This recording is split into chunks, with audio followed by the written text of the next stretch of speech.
Dr. John Mukum Mbaku is the Brady Presidential Distinguished Professor of Economics at Weber State University. He says the dispute over the UN envoy is distracting attention from the real problems in Somalia.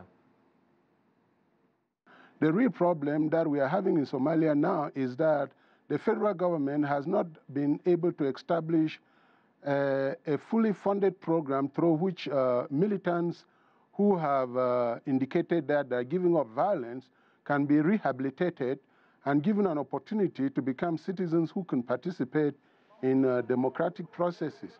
I think that if this process had been in place, it would have been easy for the government of Somalia to determine whether Mr. Mukhtar was indeed eligible to participate in elections or not. So I want to give our viewers some context here. We're talking about a former al-Shabaab fighter who defected in 2017. He announced he was seeking his candidacy to be the president of a state in Somalia, the southwest state, I believe. So what sort of message do you think his arrest sends indeed to those who are hoping to encourage al-Shabaab to trade their guns for politics? Well, I think it doesn't bode well for that process, primarily because a lot of other people who probably are waiting in line to give up violence might be telling themselves, well, given the treatment that the government has dished out to this individual, I might not be willing to come forward because I might be treated similarly.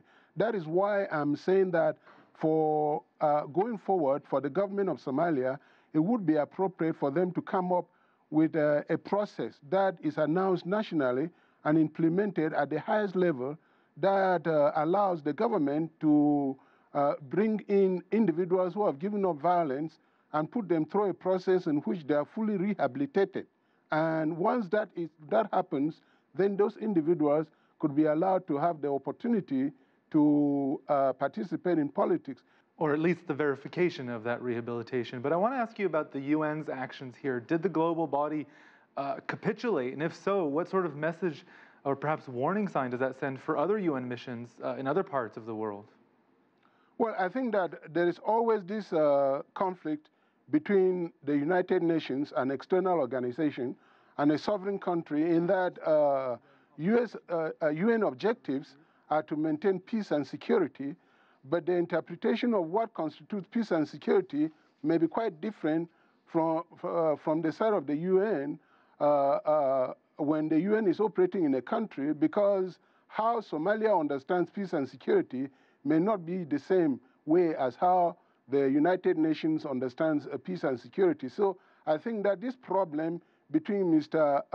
Resom and the Somali government could have been resolved more effectively if there had been continuous communication between the UN mission in Somalia and the government of Somalia. I think, I believe that more cooperation in the future.